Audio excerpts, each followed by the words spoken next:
the Barnstormers, because now you are a big deal. You are a big deal. And we appreciate you coming on. We're so happy that you're here. You're coming off a big win. It looks like. Tell us about the big win that you just experienced. Yeah, we are, man. I appreciate it. Thanks for having me on too, man. You have a great show here. Taking over in Iowa, man, they've had a rough stretch.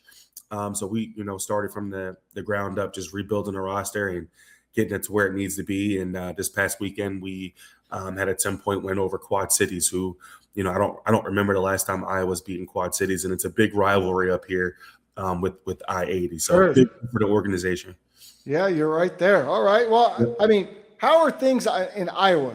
I have to imagine it's a little bit different of a different pace than Tulsa. Yeah. Well, honestly, it's faster paced than Tulsa. Really? but slower than Dallas, which is, but it's up and coming. I would compare it to Frisco. A lot of new builds, a lot of new stuff kind of popping up, a lot of suburbs that were untouched are kind of growing. So it's a up and coming area with tons of sports, and there's something to do every weekend here. Lots of concerts, lots of festivals and things like that. So it's been cool. The weather's a little bipolar. It could be super cold in the morning and then hot in the afternoon, but that's just the Midwest for you. All right. So don't sleep on Iowa. My recruitment firm, everybody knows I am in physician recruitment for real life. And we do a lot of work in Iowa. We placed about 25 doctors in the state. My CEO is actually from Iowa. That's where he grew up. So that's where we started our firm, is working in Iowa. So listen, I've given a 2-year history on the Eagles. Before I let you dive in to what you're excited about and your draft picks and things of that nature, you got a new receiver. Obviously, you're going to have to replace A.J. Brown. He's going to be out the door here in a couple weeks. Before we get started, I have to do this, and you had to be expecting this. What's going on with Jalen Hurts, man? Why is it all the talk been negative surrounding your quarterback who you love and adore? What's the issue in Philadelphia? Man, I think Philly's just one of those cities, man, where they're tough on the leaders. I mean, it's just if you play for the Sixers, it's the point guard. If you play for the Phillies, it's the starting pitcher. So it's just it's Philadelphia sports and it's the media. And I think Jalen probably catches more flack than most quarterbacks because he's kind of media trained and doesn't show a lot of emotion and things like that. So I think people want to see more from him, but he's not going to give it to you. And I think that frustrates some people. But I got a lot of respect for the guy. I mean, he's had a different OC every year that he's played. So that's tough at the college level, let alone the pro level. But, so. I want to ask you about that. Yeah. We had a big debate about that a couple weeks ago when Lauren was still with us. Me, Brandon, Lauren went deep into the Jalen Hurts thing because it was fresh, right? It was all over the news. Sources say this and that's coming out. A.J. Brown, he wants out, all these things. And, of course, receivers can be divas, so I get that. But in regards to the offensive coordinators, as a guy that's not an Eagles fan but is forced to watch them a lot throughout the season, regardless of who the coordinator is, to me, the offense always seems to look the same. I call it the Jalen Hurts offense. If you come to Philly, you have to, as an offense coordinator, you have to run the Jalen Hurts offense. I say that's the Jalen Hurts offense because I feel like we've had this discussion. He is a little limited, right, in things that he's good at, some things, not so great at other things. So some of these guys have gone on to be head coaches, Kellen Moore, right? They get other jobs. But as a guy that is a true OC yourself, just like me, both play quarterback, you run the offense there in Iowa. Is it difficult? Can you put yourself in their shoes, these 6 different offensive coordinators, and think how difficult it might be to come in and have to take your system that you've created or that you've trained under, throw that thing away, and now you've got to run this RPO-style offense? Could that be some of the reason we're seeing so many offensive coordinators? I want to ask you what the real situation is there. I think it's twofold. It's definitely difficult to have a system in mind and that was successful somewhere else, and then you get to a new place and you've got to scrap some of it. We kind of went through some of that up here in Iowa. We're on our 3rd quarterback this season, and all 3 of them have been different. So I've had to tinker my play calls and things that we want to do to fit those guys because at the end of the day, you want to be successful, right? a lot of people can have a good scheme or a good plan, but if your guys can't execute that scheme, then it's not a good scheme. So I think a lot of it is getting with your quarterback and seeing what he's comfortable with and where he excels and trying to put him in a spot to win. And I think the other part of it, I think the Eagles have probably done a bad job at hiring offensive coordinators, to be honest, because Nick Sirianni has hired guys that have wanted to move on, right? That have wanted to be head coaches, and there's no stability.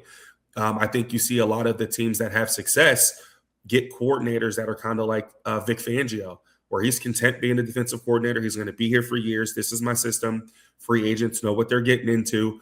And we don't have this constant turnover. So I think when you go get a Kellen Moore, who was always getting interviews to be a head coach, he's not going to be there long. So that's a risk you take when you constantly bring in coordinators that are head coach candidates. So I think it's twofold. All right. I'll go with you on that. So let's go. I've already kind of given a little bit of information about the Eagles, but it's not my responsibility to sit here and say, who the good picks were and where the Eagles are going to go because, frankly, I don't care because I'm a Cowboys fan. But we are here to cover the entire NFL. And that's why you are here. You are one of the biggest Eagles fans I know. No matter what. So tell me, what did they do that was good in the draft? What did they do that was good in the offseason? And where do you expect the Eagles to land coming up this year in the NFC East? Honestly, the NFC East got so much better this offseason and through the draft. I'm not going to sit here and lie to you. I don't know where we're going to land. I think we benefit from having the easiest schedule in the division this season. So I expect us to finish first or second, obviously, but I would not be shocked if we slid. I think what we did well this offseason was address the cornerback position. I think we needed some help there. So getting a guy like Reek and getting a guy, Jonathan, bringing those kind of guys in, and then addressing the pass rush still at a cheaper dollar. Getting two guys late that can really get after the quarterback on the edge, and not overspending for what we had. I think that was successful for sure. And I like that we went and got more offensive line pieces that are young and can be built around. When you couple that with the guys that we drafted last year, I think the stable is full for those guys to take over maybe in a season or two. Okay, so you're going to lose A.J. Brown. He'll be a Patriot in about 3 weeks. Makai Lemon was drafted to take his place. Very different type receiver. A.J. Brown is a big guy. He's a possession receiver, right? Doesn't really get that separation you need downfield oftentimes.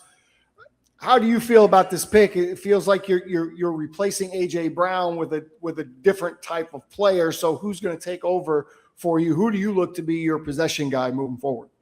And how do you feel about Lemon?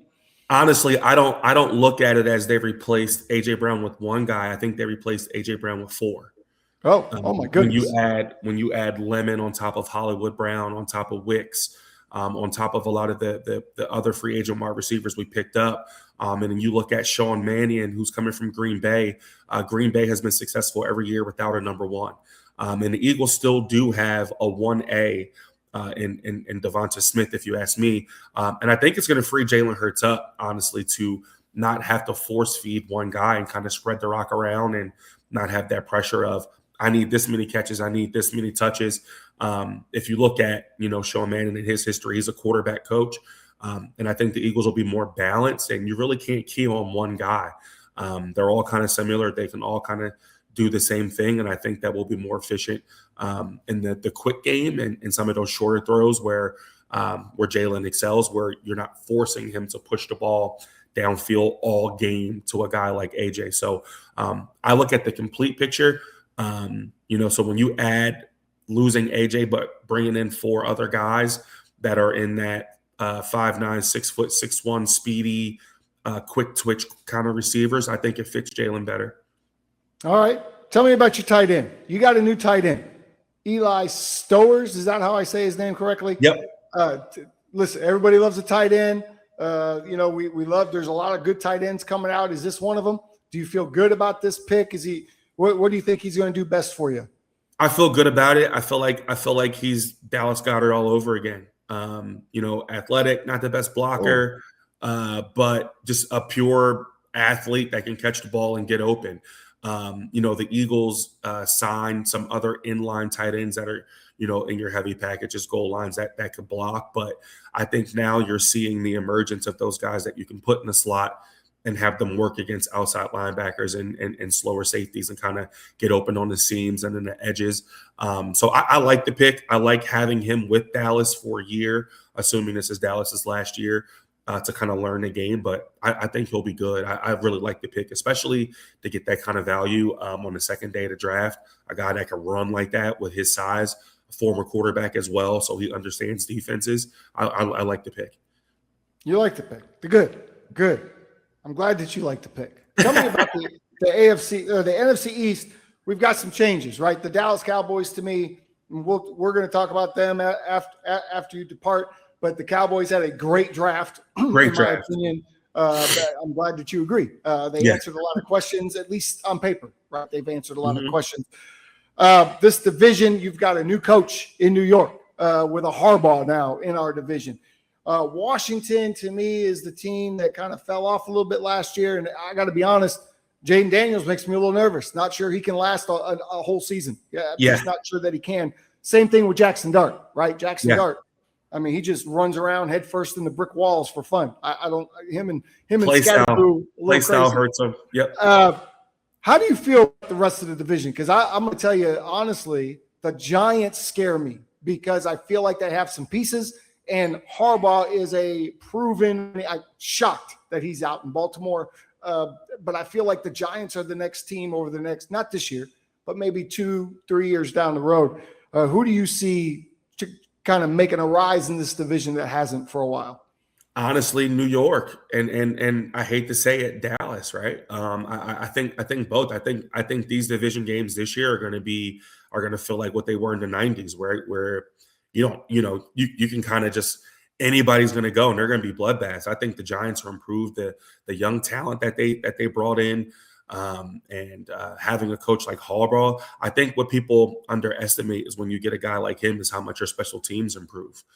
So when you're talking about kick return units and kick off coverage and things like that and field position with those young pass rushers that they have, I mean, the Giants are going to be nasty. And then the Cowboys, when you add a guy like Caleb, that changes your secondary. And that's something that they've just been missing, right? So I think it's going to be more competitive all over. And I think when you look at the landscape of the NFC East, it's going to be one of those years where it's up for grabs between those three teams, honestly. So this is your opportunity, Coach, to look like a genius, okay? It is it's May the 5th. We haven't even I think there's been some mini camps, but we haven't even started training camp yet. But go on record. Let me know now, because we're going to bring this back up later on in the year, and we're going to do this to everybody. So I'm not just putting you on the spot. Yeah. Who's going to win the NFC East this year? The Philadelphia Eagles are going to win the NFC East. I knew you were going to say, okay. By a game or two. It'll be close. And the only reason why I say that we win the division this year is just because of our schedule. We have a lighter schedule. So you have a lighter schedule. Last year, our schedule was brutal. I think there's some games that we get this year that are very favorable. And I think we're going to jump out and probably win it by a game or two. And will that parlay itself into a playoff run? Do you have the confidence that that this is the year without A.J. Brown to cause a distraction, apparently, to Jalen Hurts? Is this the year that the Eagles get back to the promised land and play the Chiefs in the Super Bowl again? Man, I can't say that with confidence right now. I can't, honestly. I've got to see it to believe it. When you add so many new pieces with a new OC again, I've got to see it to believe it. So we've got a lot of changes, and 9 times out of 10, when you have that many changes, that first year you might get to the playoffs, but it's a wild card kind of situation. And somebody that has more continuity, San Fran or somebody like that, usually gets the best of you. So I can't confidently say that here, just being real, that it's a Super Bowl roster. But you just never know how it comes together. But I can't say that confidently right now. Okay, but you stay healthy throughout the year, right? Things kind of fall into place. Some of these new pieces work out. You feel like you're going to compete, at least win a division, and have a good playoff spot. That's what you're saying right now. We're going to hold on to this. 100%. We're going to have you back maybe throughout the season, maybe mid-year, see how things are going. I love tell that. us about the Barnstormers before we let you go. Who's next on the schedule, and who should people be looking out for on your team? Who's your big studs? Yeah, so Iowa Barnstormers is one of the premier teams in indoor football. Have been around since 1995. If you know Kurt Warner, you know about the Iowa Barnstormers. There's a movie based around it. We are off this weekend, but we play in Prescott Valley, Arizona. That's our next game against the Northern Arizona Wranglers. One of our best players is a guy that was just under the radar from San Jose State, wide receiver Don McKinney. He's this close to getting outside back to the UFL and CFL. Okay. And then we've got two really good DBs, Trayvon Pope. His brother is Kentavious Caldwell Pope, plays for the Magic. Defensive back. He's got an interception in every game that we played, and he's really close to getting up to the CFL too. So just trying to help these guys get back outside and get them the game film that they need to help them get to the pro level. But we're on Yahoo Sports. All of our games are streamed for free. So check the schedule and check us out. Yeah, make sure you check out the Iowa Barnstormers, one of the OGs in arena football. And you're right. Yes, sir. What's his name? Kurt Warner, whose wife looks just like him, used to play quarterback. The movie is fantastic. A little Hollywood, right? Oh, you give me $100 if I throw a touchdown? Okay. Oh, look. Yes, I need $100. Obviously. But hey, it's a good movie. It's good fun. I'm so happy for you, man. Following your journey this whole time. Thank you. When you were here in Dallas as a kind of quarterbacks coach, and you were the ranks head coach at Tulsa. Now you've moved on to the historic Iowa Barnstormers. Wish you the best of luck moving forward. And we will see you when your season ends. We'll have you back on to discuss these same Philadelphia Eagles. Thank you so much, Coach, and good luck. Thank you, man. Appreciate you. Thank you. You got it.